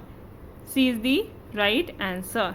नेक्स्ट क्वेश्चन देखिए, सॉफ्ट पावर नामक पुस्तक के लेखक कौन है? सॉफ्ट पावर यानी कि मृदु शक्ति, इसके पुस्तक के लेखक कौन है? A Joseph Nye, B John Mearsheimer, C Tickner, D Alexander Wendt. तो इसका सही आंसर है ए जोसेफ नाई। जोसेफ नाई ने सॉफ्ट पावर नामक पुस्तक लिखी है। A is the right answer. हमारा नेक्स्ट क्वेश्चन क्या है? Man the state and war. Man the state and war ये किताब किसकी रचना है? हमारे ऑप्शंस हैं A Hedley Bull, B Kenneth बॉल्स, C Joseph Nye, D Hans Morgenthau. इसका सही उत्तर है बी केनेथ बॉल्स ने किताब लिखी है जिसका नाम है man the state and the war. UGC net JRF की पेपर है उसमें मैच द फॉलोइंग के लिए भी क्वेश्चंस आते हैं, तो आप उस बेस पे अगर क्वेश्चन प्रिपेयर करते हैं और आपको 2-3 बुक्स भी याद रहती हैं तो एटलीस्ट आप इजीली मैच द फॉलोइंग के जो क्वेश्चंस आएंगे वो कर पाएंगे। और बुक्स आना इसमें कंपलसरी है, बुक्स आती ही आती हैं। तो आप अगर कुछ बुक्स को अच्छे से याद कर लेते हैं और वो ऑप्शंस में मिल जाती हैं, so you can guess easily. Next question देखिए, डिप्लोमेसी पुस्तक किस प्रसिद्ध व्यक्ति द्वारा लिखी गई है? A Alexander Wendt, B Henry Kissinger, C Robert Keohane, D Hedley Bull. तो इसका सही उत्तर है बी हेनरी किसिंजर। डिप्लोमेसी किताब जो है वो हेनरी किसिंजर ने लिखी है। नेक्स्ट क्वेश्चन देखिए, द एनार्कियल सोसाइटी अराजक समाज पुस्तक के लेखक कौन हैं? A Hedley Bull, B Tickner, C John Mearsheimer, D Henry Kissinger. The anarchical society पुस्तक के लेखक हैं A Hedley Bull. A is the right answer, Hedley Bull. Next question देखिए, द 20-year क्राइसिस 1919 to 1939 पुस्तक किसने लिखी? द 20-year क्राइसिस ये मल्टीपल टाइम किताब आ चुकी है। A Martin right, B Edward Hallett Carr, इनका नाम लिख के आता है E.H. Carr, C Alexander Wendt, D Joseph Nye. तो इनका सही जवाब है B E H Carr, Edward Hallett Carr. E H Carr is the right answer. ये ई एच कार ने किताब लिखी है द 20 ईयर क्राइसिस 1939। नेक्स्ट देखिए the theory of international politics. Theory of international politics पुस्तक के लेखक कौन है? ए केनेथ बॉल, B Stephen Krasner, C Graham Allison, D Edward Carr. तो इसका सही उत्तर है ए केनेथ बॉल्स is the right answer. Kenneth बॉल्स थियरी ऑफ इंटरनेशनल पॉलिटिक्स के लेखक हैं। नेक्स्ट क्वेश्चन देखिए आफ्टर हेजेमनी। आफ्टर हेजेमनी पुस्तक किसने लिखी है? A Robert Keohane, B Edward Carr, C Kenneth बॉल्स, डी हंस मार्केनथाउ। तो आफ्टर हेजेमनी जो बुक है वो लिखी है Robert Keohane is the right answer. हमारा नेक्स्ट क्वेश्चन क्या है? गन्स जर्म्स एंड स्टील पुस्तक लिखा है, ये अंतर्राष्ट्रीय राजनीति पर प्रभावित लिखी गई है और ये किसने लिखी है? ऑप्शन है हमारे Jared Diamond, B Samuel Huntington, C Joseph Nye, D Martha Finnemore. तो इसका सही उत्तर है A Jared Diamond is the right answer. Next question देखिए क्लास ऑफ सिविलाइजेशन पुस्तक किसने लिखी है? क्लास ऑफ सिविलाइजेशन पुस्तक किसने लिखी है? A Hedley Bull, B Samuel Huntington, C Kenneth बॉल्स, D Robert Keohane. Clash of civilisation किताब किसने लिखी है? तो इसका सही उत्तर होगा B Samuel Huntington. B is the right answer. Clash of civilisation यानी सभ्यताओं का संघर्ष, B is the right answer. Next question देखिए पावर एंड इंटरडिपेंडेंस पुस्तक किन दो विद्वानों द्वारा लिखी गई है?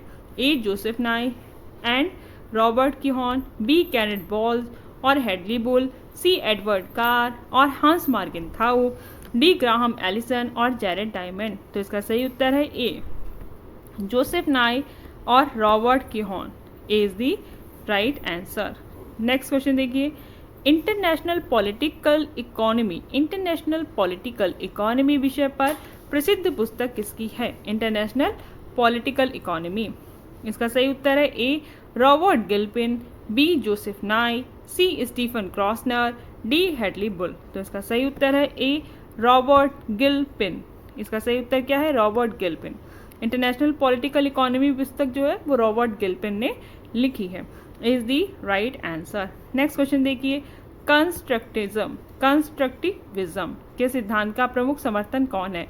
यानी संरचनावाद का प्रमुख समर्थक कौन है? A Alexander Wendt, B Kenneth बॉल्स, C Samuel Huntington, D Joseph Nye. इसका सही उत्तर है ए। इसका सही उत्तर क्या है? A Alexander bent is the right answer. हमारा नेक्स्ट क्वेश्चन देखिए क्या है डिप्लोमेसी पुस्तक के लेखक कौन है? डिप्लोमेसी पुस्तक के लेखक कौन है?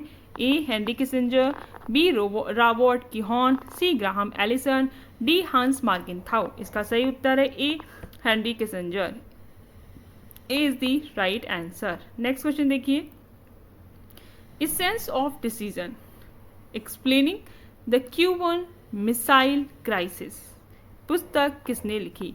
Essence of decision explaining the Cuban missile crisis पुस्तक किसने लिखी? A Graham Allison, B Robert Keohane, C Hedley Bull, D Alexander Wendt. तो इसका सही उत्तर है ए ग्राहम एलिसन ने यह किताब लिखी है is the right answer.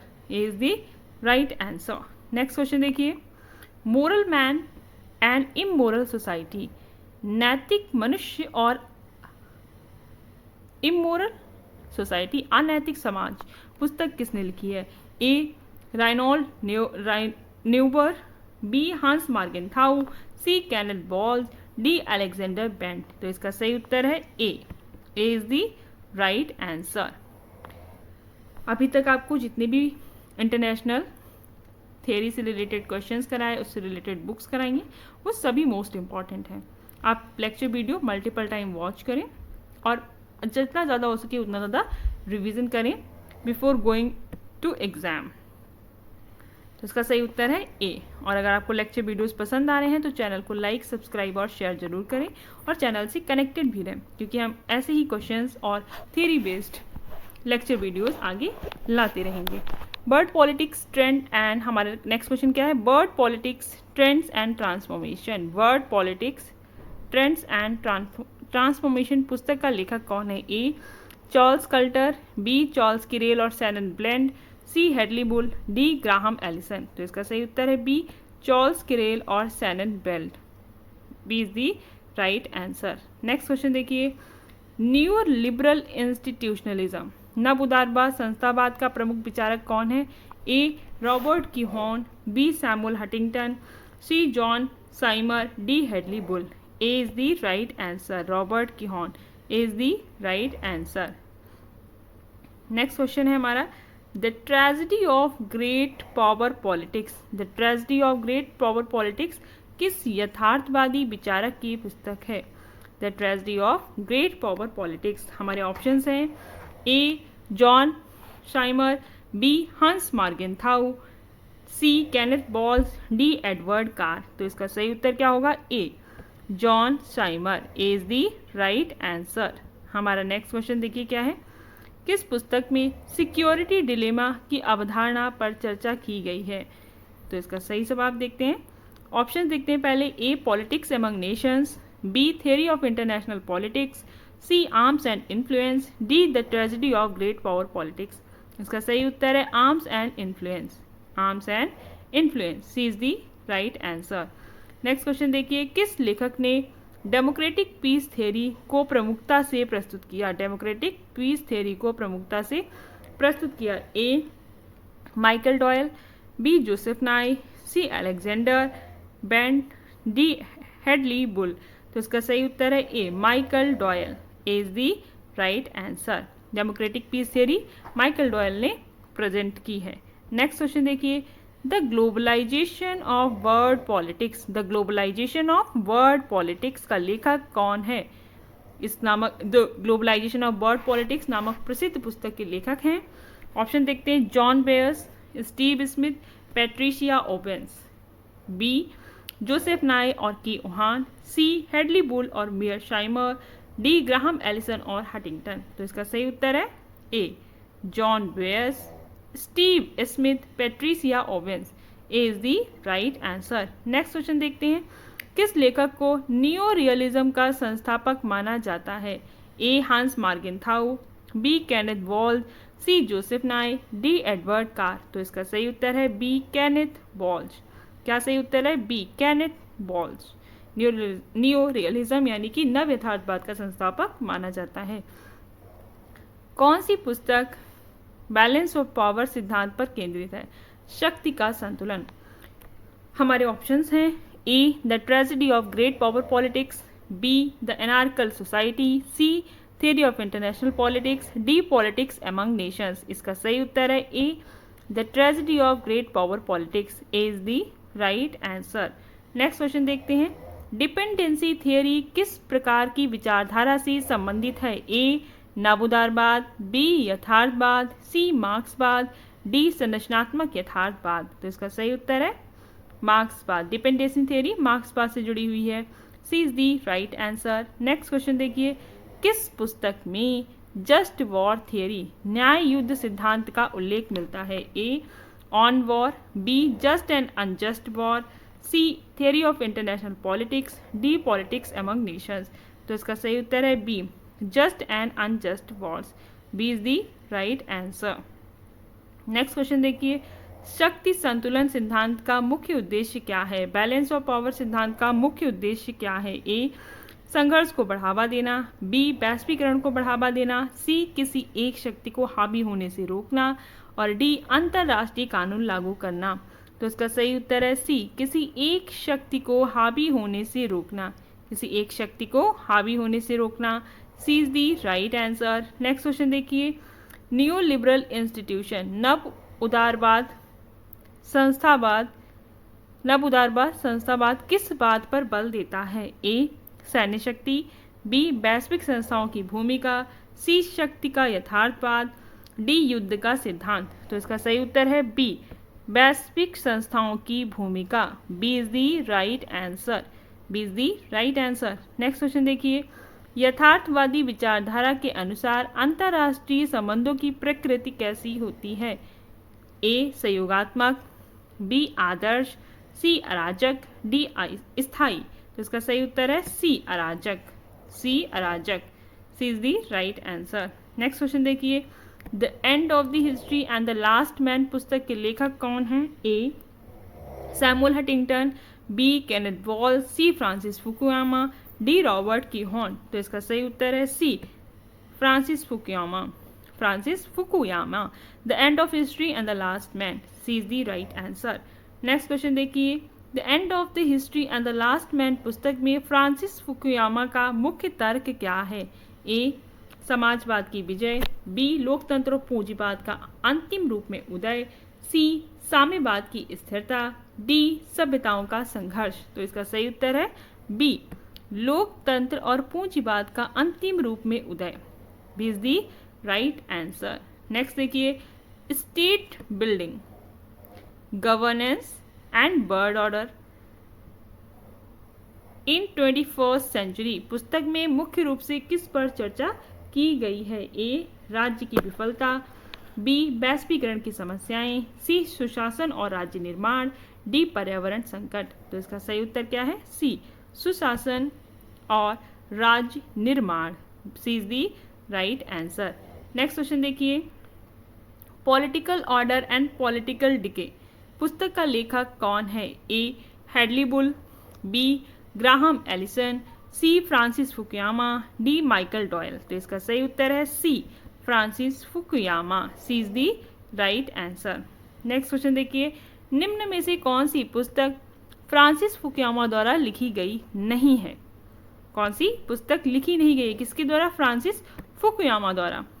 The great disruption, B trust, C clash of civilisation, D political order and political decay. तो इसका सही उत्तर है C clash of civilisation Francis Fukuyama द्वारा नहीं लिखी गई है, ये सैमुअल हंटिंगटन ने लिखी है और C is the right answer.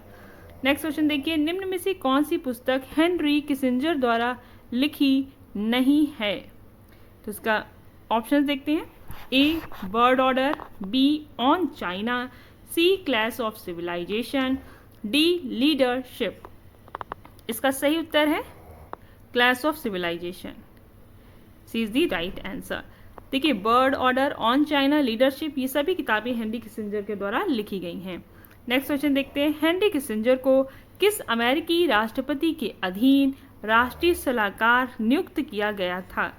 A John F Kennedy, B Richard Nixon, C George Bush, D Bill Clinton. तो इसका सही उत्तर है B Richard Nixon. B is the right answer. Next question देखिए, हेनरी किसिंजर की किस पुस्तक में अमेरिका की परमाणु नीति पर चर्चा की गई है। A leadership, B the White House years, C nuclear weapons and foreign policy, D does America need a foreign policy. इसका सही जवाब है C nuclear weapons and foreign policy. C is the right answer.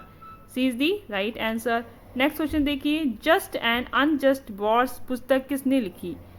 Just and unjust war पुस्तक किसने लिखी। A Michael Walzer, B Graham Allison, C Robert Keohane, D Hedley Bull. तो इसका सही उत्तर होगा A Michael Walzer. Just and unjust war ये Michael Walzer की लिखी हुई किताब है। नेक्स्ट क्वेश्चन देखते हैं, imperialism the highest stage of capitalism पुस्तक के लेखक कौन है। A Karl Marx, B Edward Said, C Vladimir Lenin, D Anthony Giddens. तो इसका सही उत्तर है C Vladimir Lenin. C is the right answer. Next question देखिए, ओरिएंटलिज्म पुस्तक किसने लिखी। ओरिएंटलिज्म यानी प्राच्यवाद पुस्तक किसने लिखी। A Anthony Giddens, B Edward Said, C Karl Marx, D Samuel Huntington. तो इसका सही उत्तर है बी एडवर्ड सईद ने लिखी है प्राच्यवाद। एडवर्ड सईद की लिखी हुई ये किताब है प्राच्यवाद ओरिएंटलिज्म। नेक्स्ट क्वेश्चन देखिए, ग्लोबलाइजेशन एंड इट्स डिसकंटेंट्स पुस्तक के लेखक कौन है। A Samuel Huntington, B Joseph Stiglitz, C Francis Fukuyama, D Hedley Bull. तो इसका सही उत्तर है B Joseph Stiglitz. B is the right answer. Next question देखते हैं। The rest of the earth, the rest of the earth पुस्तक किसने लिखी? A Edward Said, B Frantz Fanon, C Paul Collier, D Alexander Wendt. तो इसका सही जवाब है Frantz Fanon. B is the right answer. Next question देखिए। Development as freedom पुस्तक किसने लिखी? डेवलपमेंट एज फ्रीडम पुस्तक किसने लिखी? A Amartya Sen, B Joseph Nye, C Robert Gilpin, D Thomas Friedman. तो इसका सही उत्तर है A Amartya Sen. A is the right answer. Next question देखिए। The open society and its enemies नामक पुस्तक किसने लिखी है? A Karl Marx, B Karl Popper, C Max Weber, D Robert Dahl. तो इसका सही उत्तर है बी कार्ल पॉपर ने ये किताब लिखी है, the open society and its enemies, मुक्त समाज और इसके शत्रु। नेक्स्ट क्वेश्चन देखिए। अ थियरी ऑफ जस्टिस यह पुस्तक किसने लिखी है? A Amartya Sen, B John Rawls, C Robert Nozick, D Karl Popper. तो इसका सही उत्तर है B John Rawls. B is the right answer. John Rawls ने किताब लिखी है। नेक्स्ट क्वेश्चन है हमारा। इंटरनेशनल पॉलिटिकल इकोनॉमी किस विषय की, इंटरनेशनल पॉलिटिकल इकोनॉमी विषय की प्रमुख पुस्तक किसकी है? किसने लिखी है किताब? A Robert Gilpin, B Kenneth बॉल्स, C Hedley Bull, D Joseph Stiglitz. तो इसका सही उत्तर है A Robert Gilpin. A is the right answer. हमारा नेक्स्ट क्वेश्चन है। The civic culture, the civic culture पुस्तक के लेखक कौन है? ए आमंड और बर्बा, बी ग्रेवियल नाय, सी किहोने और नाय, डी मॉर्गेनथाउ। तो इसका सही उत्तर है ए आमंड और बर्बा ने द सिविक कल्चर नामक किताब लिखी है। A is the right answer. हमारा नेक्स्ट क्वेश्चन है और यह आज के लेक्चर वीडियो का लास्ट क्वेश्चन है। Democracy and its critics, democracy and its critic पुस्तक किसने लिखी? A John Rawls, B Robert Dahl, C Herbert Simon, D Alexander Wendt. तो इसका सही उत्तर है B Robert Dahl. B is the right answer. तो ये आज का लेक्चर वीडियो कंप्लीट होता है और thank you for watching till and. अगर आपको लेक्चर वीडियोस पसंद आ रहे हैं तो आप चैनल को लाइक, सब्सक्राइब और शेयर जरूर करें। चैनल से कनेक्टेड रहें। इसी तरीके के लेक्चर वीडियोस हम आगे भी लाते रहेंगे। हमारी सीरीज़ जो प्रीवियस क्वेश्चन पेपर की है वो इस तरीके से ही कंटिन्यू रहेगी। साथ ही साथ हम थियरी बेस्ड लेक्चर्स भी जल्दी से अपलोड करने वाले हैं। जैसे ही जून 2025 के एग्ज़ाम खत्म होते हैं वैसे ही हम 2025 दिसंबर के लिए प्रिपेयर करना स्टार्ट कर देंगे।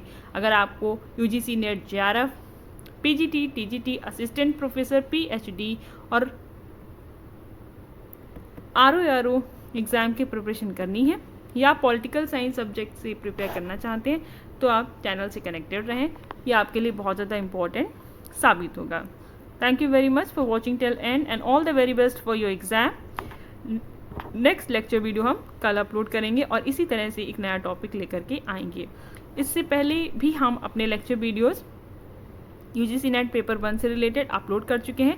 अगर आप यूजीसी नेट पेपर 1 की प्रिपरेशन करना चाहते हैं, प्रीवियस क्वेश्चन पेपर सॉल्व करना चाहते हैं तो आप चैनल पर जाकर लेक्चर्स देख सकते हैं। इसकी एक प्लेलिस्ट बना दी गई है। Thank you very much.